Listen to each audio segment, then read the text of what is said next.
नमस्ते दोस्तों, सरल बात में आपका स्वागत है। दोस्तों, आज हम बात करने जा रहे हैं daughter in law's rights in father in law's property and daughter's right in father's property. और इस टॉपिक पे डिस्कस करने के लिए हमारे साथ है एडवोकेट मनोज भट्ट। एडवोकेट मनोज भट्ट पिछले 21 सालों से बॉम्बे हाई कोर्ट में प्रैक्टिस कर रहे हैं। इसके अलावा पार्ट टाइम लेक्चरर हैं थाने लॉ कॉलेज में। आइए मिलते हैं एडवोकेट मनोज भट्ट से। Sir, welcome to our show Saral Baat. Sir, I would like to know कि एक लेडी का अपने फादर और फादर इन लॉ की प्रॉपर्टी में क्या हक होता है? एक लेडी का अपने फादर और फादर इन लॉ के प्रॉपर्टी में अगर हम जनरली देखें तो उनको उतना ही हक होता है जितना लड़कों को होता है, मेल्स को होता है जनरली। एक होता है बाय ऑपरेशन ऑफ विल, मैं अपने जीते जी अगर अपनी खुद की कमाई हुई प्रॉपर्टी है तो किसी को गिफ्ट कर सकता हूँ, किसी को विल कर सकता हूँ, ये मेरी मर्जी। लेकिन अगर मैं बिना विल किए मरा या वो मेरी प्रॉपर्टी नहीं है बल्कि मेरे पूर्वजों की प्रॉपर्टी है, तो तब जो है कानून के हिसाब से बेटे या बेटी को मिलेगा प्रॉपर्टी। और इसमें भी कानून इस बात के ऊपर निर्भर करता है कि आपका रिलीजन क्या है। कम से कम इंडिया में हमारा कॉमन सिविल कोड नहीं हुआ अभी तक। तो हिंदुओं का जो प्रॉपर्टी का जो इंटेस्टेट बिना वसीयत की प्रॉपर्टी जिस तरह से डिवॉल्व होती है उसका एक कानून है, मुसलमानों का अपना कानून है, क्रिश्चियनों का और पारसियों का अपना कानून। तो इसीलिए हमको एक रिलीजियस पर्सपेक्टिव से भी इस बात को समझना पड़ेगा कि जो औरत प्रॉपर्टी क्लेम कर रही है वो फीमेल किस रिलीजन को बिलोंग करती है। ओके। फिर आपने दो चीजें पूछी कि फादर इन लॉ की प्रॉपर्टी और फादर की प्रॉपर्टी। तो मैं अब तक जो बोल रहा था वो फादर की प्रॉपर्टी के बारे में बोल रहा था, लेकिन जब फादर इन लॉ की प्रॉपर्टी के बारे में बात आती है तो section 20 of Indian succession act बहुत क्लियर है इस बारे में कि केवल शादी आपने कर ली और आपका जो मैट्रिमोनियल स्टेटस है वो बदल गया है, उसकी वजह से आपका कोई इनहेरेंट प्रॉपर्टी में राइट क्रिएट नहीं हो जाता। क्योंकि मेरी पत्नी ने मेरे साथ शादी की तो मेरी प्रॉपर्टी में उसका नेचुरल कोई ऐसा अधिकार क्रिएट नहीं हो जाता है जब तक कि मैं इंटेस्टेट नहीं मरता या मैं उसको अपनी मर्जी से नहीं देता। तो same is about father in law also ना। फादर इन लॉ की प्रॉपर्टी में तो वैसे भी कोई राइट नहीं है, क्योंकि जब ऐसा होता है कि जैसे हिंदुओं के बारे में देखा जाए, कानून में प्रोविजन रखे हुए हैं कि जब एक मेल हिंदू मरे और वो बिना विल किए मरे तो उसकी प्रॉपर्टी किस किस को मिले। तो हिंदुओं में क्लास 1 और क्लास 2 हेयर्स डिफाइन किए गए। क्लास 1 में कौन कौन आता है? मदर, वाइफ और सन और डॉटर, ये क्लास 1 में आते हैं, तो इनका पहला अधिकार बनता है। और विडो आती है, मेरे बेटे का बेटा भी आएगा अगर मेरे से पहले मेरा बेटा मर गया, son of a predeceased son और daughter of a predeceased son और widow of a predeceased son. यहां पे आप फादर इन लॉ का जो बात कर रहे थे, widow of a predeceased son, अगर मैं मेरे फादर से पहले मर जाता हूं तो मेरे फादर की प्रॉपर्टी का जो हिस्सा मेरा बनता है वो उसको मिलता है। वो भी क्लास 1 में रखी गई है। और predeceased son of a predeceased son, इस तरह से वो चैन बनती गई आगे तक। अगर आप उसे कभी फुर्सत से देखें तो ये काफी लंबी लिस्ट है। तो इसको क्लास 1 कहा गया है। अगर आप गौर करें कि माँ क्लास 1 में आती है लेकिन फादर क्लास 2 में आता है। कहने का मतलब यह है कि अगर मैं मरता हूं और मेरी माँ और पिताजी दोनों बचे हैं उसमें, तो सारी प्रॉपर्टी मेरी माँ को जाएगी, मेरे फादर को नहीं जाएगी, क्योंकि फादर क्लास 2 के हैं। तो क्लास 2 में और कौन आते हैं हमारे?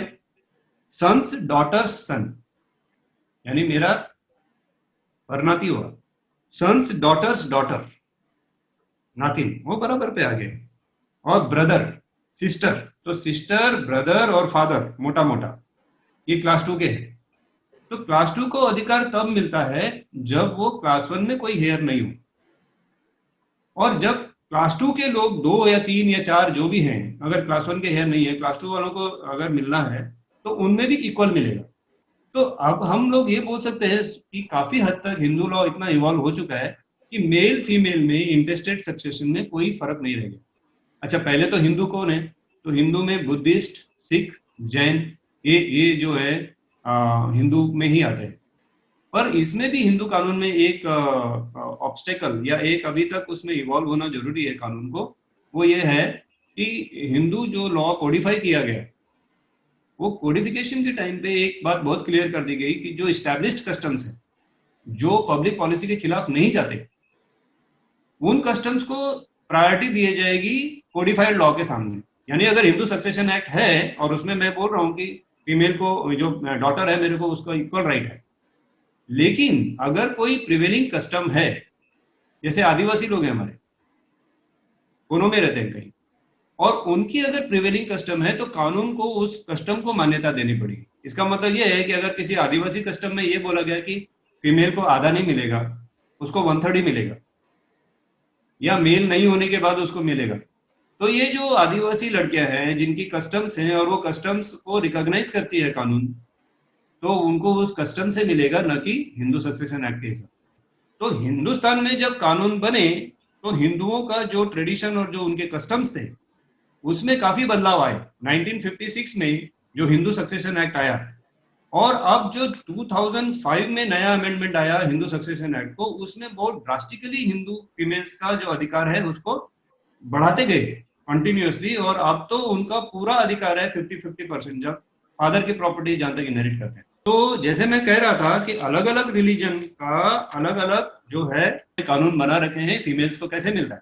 तो जैसे मुसलमानों में सूरा अल एन निसा ऐसा करके एक सूरा है कुरान में, तो उस कुरान में ही उन्होंने बोल दिया है कि जो फीमेल है उसको लड़के का आधा मिलेगा। जहां तक क्रिश्चियंस का सवाल है, तो क्रिश्चियंस के लिए इंडियन सक्सेशन एक्ट है, और इंडियन सक्सेशन एक्ट का सेक्शन 33 उसमें डील करता है, पहला कि अगर मैं एक मेल क्रिश्चियन हूं, मैं कोई लीनियंट डिसेंडेंट्स मेरे अपने जो लीगल एयर्स छोड़ के जाता हूं, तो उस सिचुएशन में मेरी जो विडो है उसको 1/3 हिस्सा मिलेगा, और बाकी का 2/3 मेरे लीनियंट डिसेंडेंट्स को मिलेगी। तो ये क्रिश्चियंस के लिए है। और जो हमारे पारसी हैं उनके अपने स्पेशल रूल्स हैं। तो पारसियों का भी अगर आप देखें तो उनमें है कि अगर जो विडो है और जो बच्चे हैं उनको इक्वल शेयर मिलता है। तो Parsis are more liberal in that sense. हमारी कंट्री में बहुत सारे इंटर रिलीजन मैरिजेस हो जाते हैं।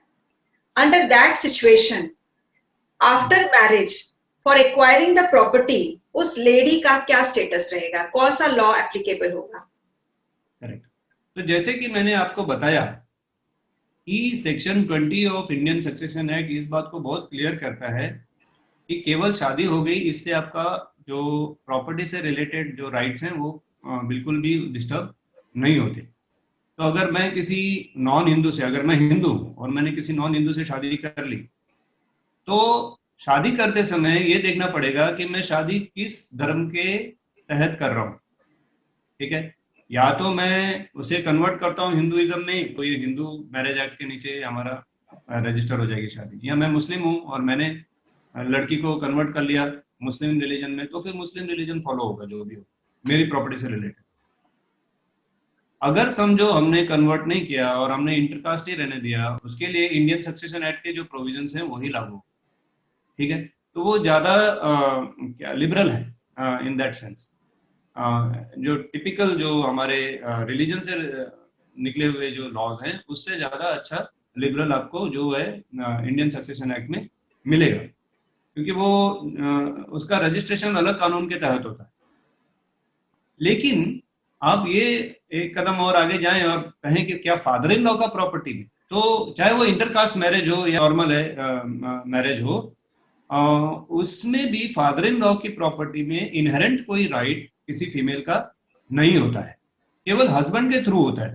तो हस्बैंड के थ्रू होने का मतलब ये होता है कि अगर हस्बैंड एंटाइटल्ड है, अगर हस्बैंड को अधिकार है फादर इन लॉ की प्रॉपर्टी में और हस्बैंड नहीं रहा, तो हस्बैंड का जो शेयर है वो उस फीमेल को मिलता है। Thank you so much sir, आपने बहुत अच्छे से एक्सप्लेन किया। Thank you for inviting me. दोस्तों, अगर आपको मेरा चैनल अच्छा लग रहा हो तो इसे प्लीज सब्सक्राइब कीजिएगा और अपने दोस्तों के साथ और फैमिली के साथ शेयर कीजिएगा। हम फिर मिलेंगे नए टॉपिक के साथ में, तब तक के लिए थैंक यू।